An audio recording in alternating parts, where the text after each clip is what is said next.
श्री स्वामी समर्थ। जय जय स्वामी समर्थ। स्वामींचं नाव घेऊन मी या व्हिडिओला सुरुवात करते।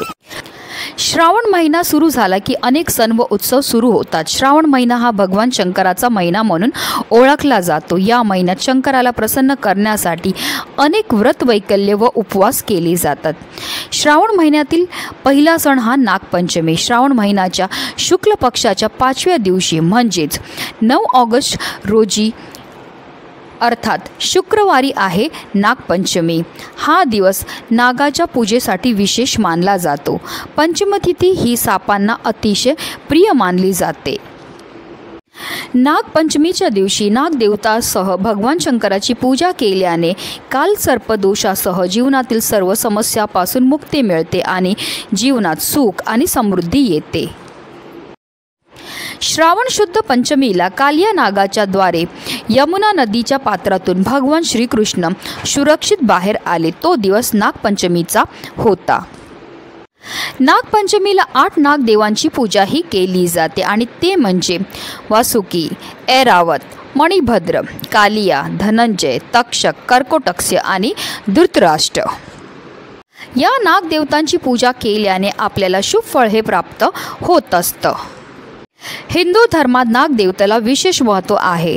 नागपंचमीच्या दिवशी सुख, समृद्धी आणि पिकाच्या रक्षणासाठी शेतात नागाची पूजा करून त्यांना प्रसन्न केलं जातं। नाग हा शिवशंकराच्या गळातील अलंकार आहे आणि भगवान विष्णूंचा पलंग देखील आहे। नागपंचमीच्या दिवशी नागदेवतेसह भगवान शंकराची पूजा करून रुद्राभिषेक केल्यास व्यक्तीच्या जीवनातून कालसर्पदोष नाहीसा होतो। या दिवशी नागाची आंघोळ करून पूजा केल्याने पुण्य प्राप्त होतं। या दिवशी सापांची पूजा केल्याने माणसाच्या जीवाला सर्पदंश होण्याचा धोका कमी होतो। नागपंचमीच्या दिवशी घराच्या मुख्य द्वारावर नागाचं चित्र लावल्यास त्या घरावर नागदेवतेची कृपा होते आणि त्या घरातील सदस्यांची सर्व दुःख दूर होतात। या दिवशी आपल्याला पूजा तर करायची, सेवा तर करायची, पण त्याचबरोबर काही विशेष उपायसुद्धा करायचे आहेत। आणि म्हणूनच आपल्याला नागपंचमीच्या दिवशी सकाळीच घरात या झाडाचं फक्त एक फळ घेऊन यायचं। हे फळ घरी घेऊन आल्यामुळे आपलं करोडपती होण्याची इच्छासुद्धा पूर्ण होणार आहे, ज्यामुळे आपलं 7 पिढ्यांचं दारिद्र्य नष्ट होऊन आपल्या सर्व मनोकामनासुद्धा पूर्ण होणार आहेत। अतिशय प्रभावी असा हा उपाय आहे, ज्याबद्दल सविस्तर आणि महत्त्वाची अशी माहिती मी तुम्हाला या व्हिडिओमध्ये देणार आहे। तर व्हिडिओ पूर्ण पहा आणि जर तुम्ही माझ्या चॅनलवर नवीन असतील तर चॅनलला सबस्क्राईब करा आणि शेजारी बेल आयकॉन सुद्धा प्रेस करा, जेणेकरून तुम्हाला माझ्या नवनवीन व्हिडिओचं नोटिफिकेशन हे मिळत राहील आणि तुम्ही एक पण व्हिडिओ मिस करणार नाही। पंचमीच्या दिवशी पहाटे लवकर उठून देवी देवतांचं ध्यान करून तुमच्या दिवसाची सुरुवात ही तुम्हाला करायची। त्यानंतर आपल्याला आंघोळ करायची। आंघोळ केल्यानंतर आपल्याला स्वच्छ वस्त्र हे परिधान करायचे। आता आपल्याला सूर्यदेवाला जल हे अर्पण करायचे। त्याचबरोबर आपल्याला देवघरामध्ये दिवा हा प्रज्वलित करायचा आहे, कारण कोणतीही सेवा किंवा कोणताही उपाय जो आहे तो आपल्याला अग्नीच्या साक्षीने करायचा आहे। त्यानंतर आपल्याला शुभ मुहूर्तावर देवघराजवळ नागदेवतेचे चित्र काढायचे आहे आणि त्यांची पूजाही करायची, किंवा तुम्ही मातीपासून बनलेल्या नागाच्या मूर्तीची सुद्धा स्थापनाही करू शकतात। आता नागदेवतेला आपल्याला हळद, कुंकू, फुलं, अक्षदा, आघाडा वाहायचा आहे। पूजा करून झाल्यानंतर नागपंचमीची आपल्याला कथाही वाचायची। त्यानंतर तुपाचा दिवा लावून आरती करायची आहे आणि नागदेवतेला वाटीभर दुधाचा नैवेद्य हा अर्पण करायचा। अशा रीतीने आपल्याला नागदेवाची पूजा ही करून घ्यायची आहे। आणि त्यानंतर आपल्याला जे फळ घेऊन यायचं ते म्हणजे धोत्र्याचं, त्याला धतुऱ्याचं फळ असं सुद्धा म्हटलं जातं। धोत्र्याचं फळ हे महादेवांना अतिशय प्रिय आहे। त्यामागे सुद्धा एक पौराणिक कथा आहे, अगदी थोडक्यात तुम्हाला सांगून देते। जेव्हा समुद्रमंथन झालं होतं तेव्हा समुद्रातनं अनेक रत्न ही बाहेर आली होती आणि ती जी रत्न आहे ती देव आणि दानवांनी आपसामध्ये वाटून घेतली। पण समुद्रमंथनातून जेव्हा विषाचा कलश बाहेर आला तेव्हा देव आणि दानवांना चिंताही पडू लागली।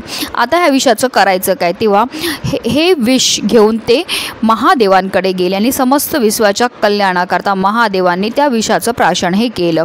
पण त्या विषाच्या प्रभावाने महादेवांच्या शरीराचा तापमान हा वाढू लागला, ज्यामुळे समस्त विश्वाचा तापमान सुद्धा वाढायला लागला आणि याकरता देवांनी महादेवांच्या डोक्यावर धोत्र्याची फळंही अर्पण केली आणि त्यामुळे त्यांच्या शरीराचा तापमान हा कमी व्हायला लागला आणि तेव्हापासून ही प्रथा जी आहे ती सुरू व्हायला झाली। आणि म्हणूनच आपल्याला एक धोत्र्याचं फळ आपल्या घरी घेऊन यायचं आहे।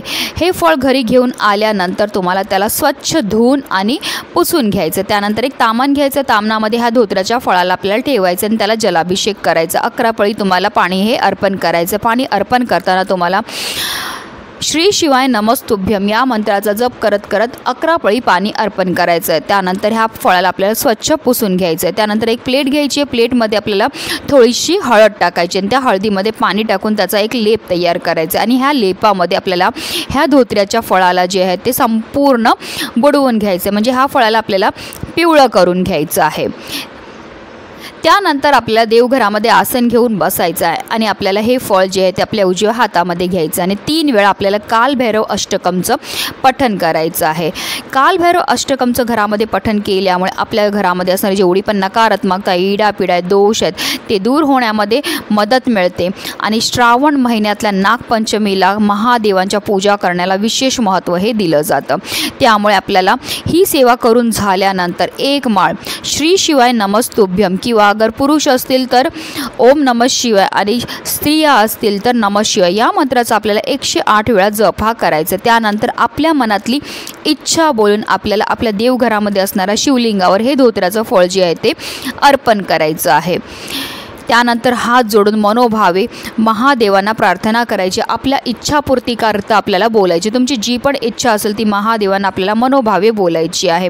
त्यानंतर संपूर्ण दिवसभर हे फळ तिथेच ठेवायचं आहे आणि संध्याकाळी म्हणजे प्रदोष काळामध्ये, प्रदोष काळ म्हणजे सूर्य मावळायच्या 1.5 तास अगोदर आणि 1.5 तास नंतरची जी वेळ असते त्या वेळेमध्ये आपल्याला हे फळ घेऊन त्याचबरोबर एक तांब्यामधभर पाणी घेऊन जे आहे महादेवांच्या मंदिरामध्ये जायचं आहे। महादेवांच्या मंदिरामध्ये गेल्यावर आपल्याला एक धारेने जल हे अर्पण करायचं। जल अर्पण करताना श्री शिवाय नमस्तुभ्यम या मंत्राचा आपल्याला जप करत करत संपूर्ण जल हे अर्पण करून घ्यायचं आहे। त्यानंतर हे जे धोत्रेचं फळ आपण घेऊन गेले ते आपल्या उजव्या हातामध्ये घ्यायचं आहे आणि पुन्हा एकदा आपल्या मनातली इच्छा बोलून आपल्याला हे धोत्र्याचं फळ जे आहे ते महादेवांच्या शिवलिंगावर अर्पण करायचं आहे।